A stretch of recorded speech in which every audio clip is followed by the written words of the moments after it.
नमन करो गुरुदेव को, ऋण ना चुकाया जाए। नमन करो गुरुदेव को, ऋण ना चुकाया जाए। धर्म रतन ऐसो दियो, पाप निकट नहीं आए। धर्म रतन ऐसो दियो, पाप निकट नहीं आए।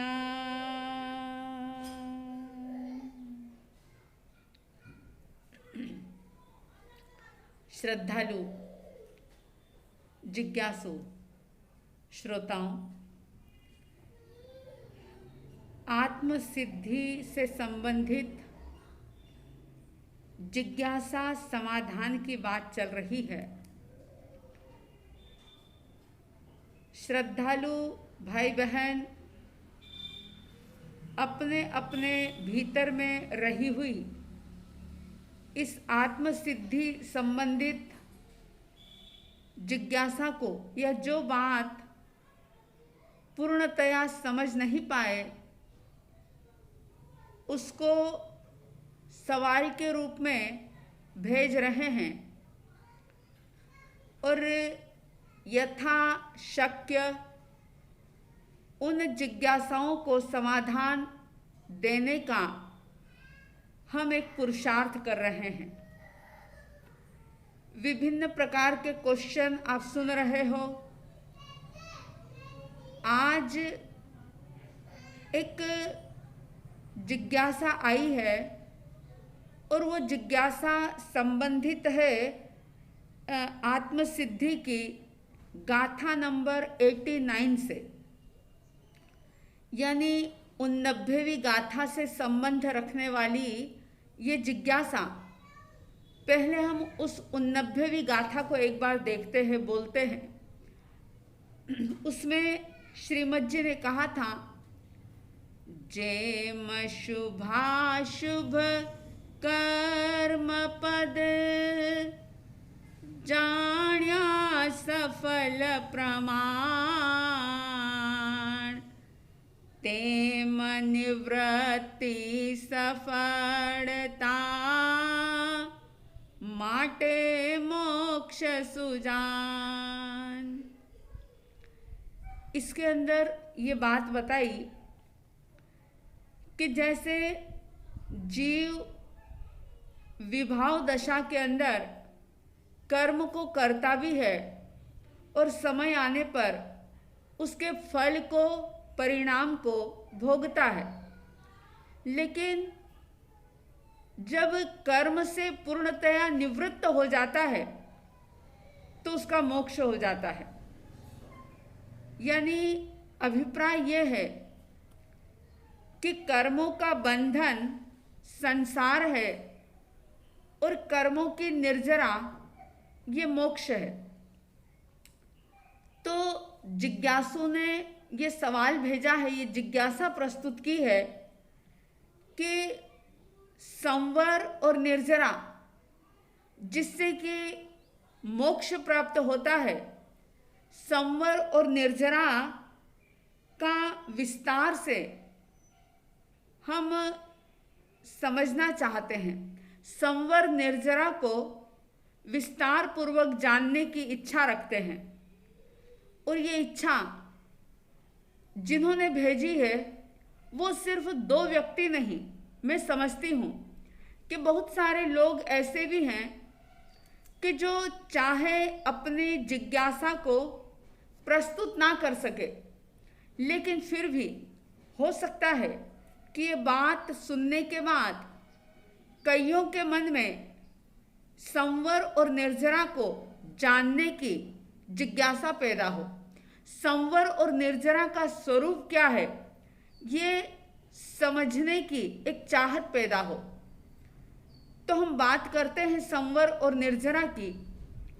आप जानते हैं कि संवर का विरोधी आश्रव और आश्रव का विरोधी संवर। आश्रव का मतलब होता है कर्मों का आना। जिन जिन व्यापारों से, व्यापार का मतलब यह बिजनेस से नहीं है, मिथ्यात्व, अव्रत, प्रमाद, कषाय और योग, इनके द्वारा जो भी कर्म हम संचित करते हैं, यानी हमारे आत्म प्रदेशों पर कर्म वर्गणाएं जब आती है तो उन कर्मों के आने को आश्रव कहा जाता है।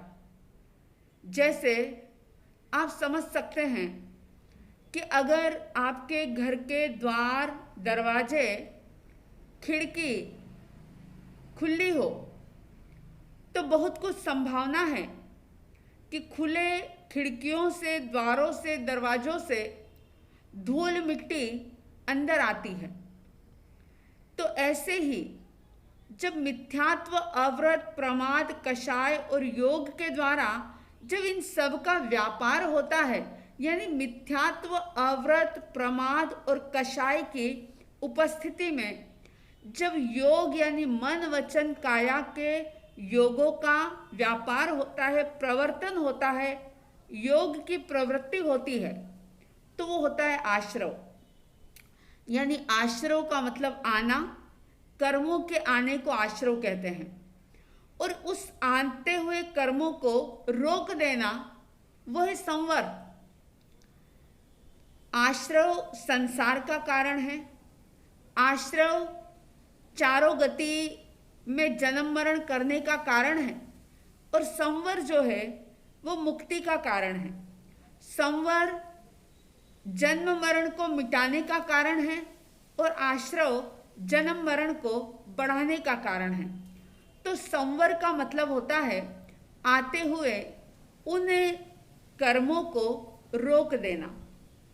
जैसे आपने कमरे की सफाई की और सफाई के साथ साथ अगर आपने खिड़की दरवाजे बंद किए तो उतनी धूल मिट्टी घर में नहीं आएगी, उतनी गंदगी नहीं आएगी, क्योंकि धूल मिट्टी के आने के जो द्वार हैं, जो आने का माध्यम है, उसको आपने बंद कर दिया।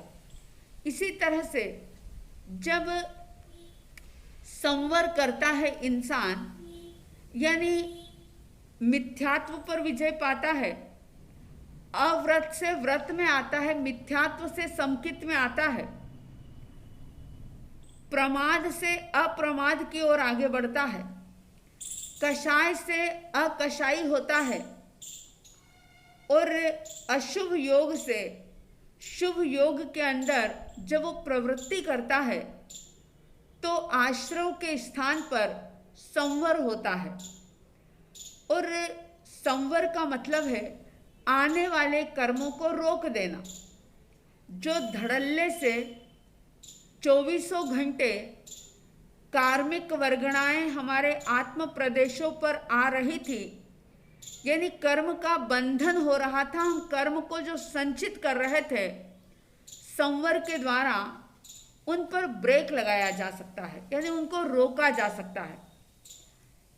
आश्रव मतलब आना, कर्मों का आना, संवर यानी आते हुए कर्मों को रोक देना। और निर्जरा, संवर और निर्जरा ये मोक्ष के उपाय हैं।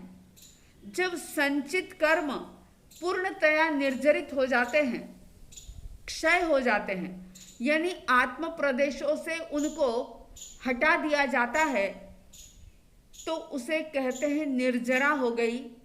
और जब सारे कर्म क्षय हो जाते हैं, निर्जरित हो जाते हैं, तो मुक्ति प्राप्त हो जाती है। अब ये जो निर्जरा है, निर्जरा को हम ये कह सकते हैं कि जैसे द्वार तो बंद कर दिए, खिड़कियां बंद कर दी, धूल मिट्टी कचरे का आना तो हमने बंद कर दिया, लेकिन पहले से ही घर में जो गंदगी थी, उस गंदगी को, उस कचरे को, उस धूल मिट्टी को झाड़ू से, पोछे से साफ किया, पूरी तरह से घर को स्वच्छ कर दिया। मतलब ये कि जो पिछले जन्मों से संचित किए हुए कर्म थे, उनको हमने अपने आप से अलग कर दिया, उनको क्षय कर दिया। ये हो गई निर्जरा। और उनको क्षय करके अपना ओरिजिनल स्वरूप जो है, वास्तविक स्वरूप, आत्म स्वरूप जो होता है, उसे हम प्रकट कर सकते हैं, और वही मोक्ष का उपाय है, यानी वही मोक्ष है। तो निर्जरा दो प्रकार की होती है। एक होती है सविपाक निर्जरा और एक होती है अविपाक निर्जरा। सविपाक निर्जरा का मतलब ये होता है कि जो भी कर्म बांधते हैं हम, 8 प्रकार के कर्म हैं। वैसे तो कर्म कई प्रकार के हैं, लेकिन मुख्यतया उन सारे ही कर्मों को 8 भागों के अंदर विभाजित किया गया है। और ये कर्म जब तक होते हैं, तब तक हमारे भीतर का ज्ञान गुण, दर्शन गुण, अनंत सुख का गुण, अनंत वीर्य का गुण जो है, प्रकट नहीं हो पाता। तो एक होती है सविपाक निर्जरा। सविपाक निर्जरा का मतलब ये होता है कि जो कर्म हमने बांधे हैं, जिन कर्मों का आश्रय हमसे हुआ है, वे कर्म अपने समय से उदय में आते हैं, फल देते हैं, और फल देकर के उनकी निर्जरा हो जाती है। यानी फल भोगा और कर्म की निर्जरा हुई। जैसे समझ लीजिए कि ज्ञानावरणी कर्म उदय में आया, ज्ञानावरणी कर्म बांधा, और वो बांधा हुआ कर्म उदय में आया कि मेमोरी लॉस हो गई, कुछ भी समझ में नहीं आता, व्यक्ति पढ़ नहीं पाता, या 5 ही इंद्रियों के ऊपर आवरण, या किसी एक इंद्रिय के ऊपर आवरण, यानी जैसे उसके ज्ञानावरणी कर्म का बंद हुआ है, तीव्रतर या तीव्रतम, उसके अनुसार ही वो कर्म उसके उदय में आया। उदय में आया, उसने अपना फल दिया, और वह आत्मा से अलग हो गया। जो कर्म उदय में आकर के अपना फल देकर के हमसे अलग हो, यानी जीव से अलग हो, उस निर्जरा को कहते हैं सविपाक निर्जरा। यानी फल देकर के नष्ट हो जाना, फल देकर के कर्म झड़ जाता है, नष्ट हो जाता है। जैसे पेड़ पर फल लगा, फल पका और अपने आप ही गिर गया, पेड़ से अलग हो गया। ऐसे ही कर्म ने अपना परिणाम दिया और वो आत्मा से अलग हो गया। और ये जो सविपाक निर्जरा है, ये निगोद से लेकर के तो देवलोक तक के सारे ही संसारी जीव प्रतिपल कर रहे हैं। और इस सविपाक निर्जरा का इतना कोई महत्व नहीं है। लेकिन दूसरी होती है अविपाक निर्जरा। अविपाक निर्जरा का मतलब ये होता है कि कर्म तो हमने बांधे हैं, कर्म हमारे सत्ता में, हमारी आत्मा के साथ मौजूद है, वो कर्म अभी उदय में नहीं आए, यानी वो फल देने लायक अभी हुए नहीं। जब उनकी स्थिति पकेगी, जब वे उदय में आने वाले होंगे तब वे उदय में आएंगे, लेकिन उनके उदय में आने से पहले ही, कर्म उदय में नहीं आया लेकिन उदय में आने से पहले ही उस कर्म के परिणाम को भोग लेना, उस कर्म को अपने से अलग कर देना। आपके मन में सवाल होगा कि क्या ऐसा संभव है? जी हाँ, जैन दर्शन कहता है ये कि तपश्चर्या के द्वारा 12 प्रकार के जो तप बताए हैं, बाह्य तप और अभ्यंतर तप, उन तप के माध्यम से हमारी सत्ता में रहे हुए कर्मों को हम समय से पहले भी उदय में लाकर के निर्जरित कर सकते हैं।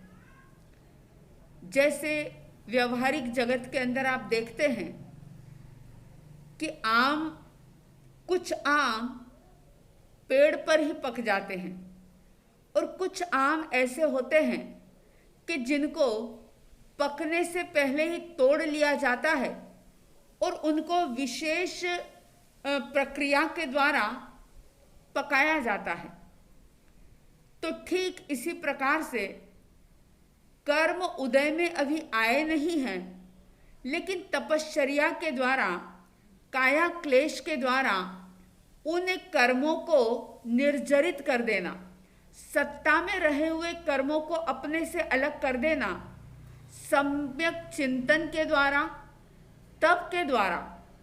क्योंकि तप के लिए ज्ञानी जन कहते हैं कि भव कोड़ी संचियम कम्मम तवसा निज निजरे, एक जन्म के नहीं लेकिन करोड़ों भवों से जो कर्म हमने संचित किए हैं, यानी करोड़ भव पहले भी अगर कोई कर्म बांधा है, चाहे वो कर्म सित्तर कोड़ा कोड़ी सागरोपम की स्थिति वाला हो। पता है आपको, जानते हैं आप कि सित्तर कोड़ा कोड़ी सागरोपम की स्थिति कौन से कर्म की है? मोहनीय कर्म की। और मोहनीय कर्म को 8 कर्मों में सबसे ज्यादा प्रबल माना है, कर्मों का राजा माना है इसे। और इसकी स्थिति 70 कोड़ा कोड़ी सागरोपम की है। ज्ञानी जन कह रहे हैं, जिन वाणी ये कह रही है कि तप के अंदर वो ताकत है कि करोड़ भव में संचित किए हुए कर्म को तपस्या जला देती है। तपस्या के द्वारा वे कर्म भोगे बिना ही निर्जरित किए जा सकते हैं। और एक बात हमेशा याद रखना कि महत्व अविपाक निर्जरा का है।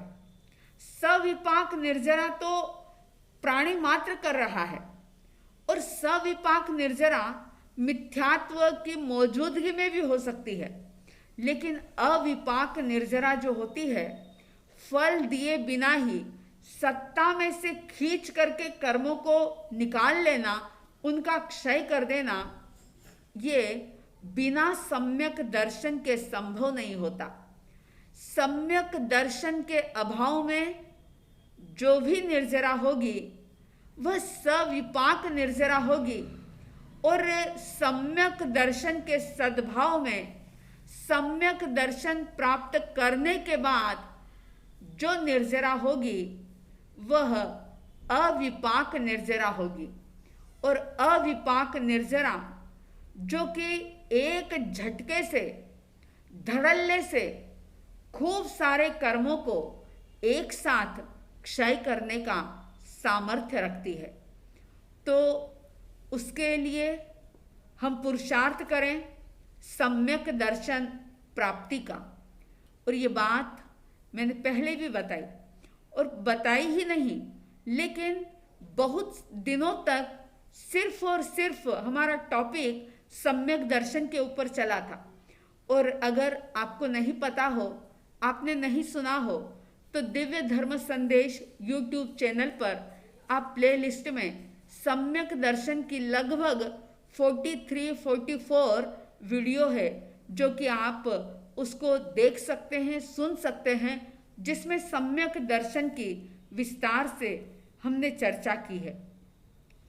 तो अगर हम चाहते हैं कि इस जीवन के अंदर हमारी अविपाक निर्जरा हो, यानी हम मुक्ति के मार्ग में तेजी से आगे बढ़ें, आत्मा को विशुद्ध करें, तो उसके लिए पहला स्टेप होगा कि हम सम्यक दर्शन की पात्रता जगाएं।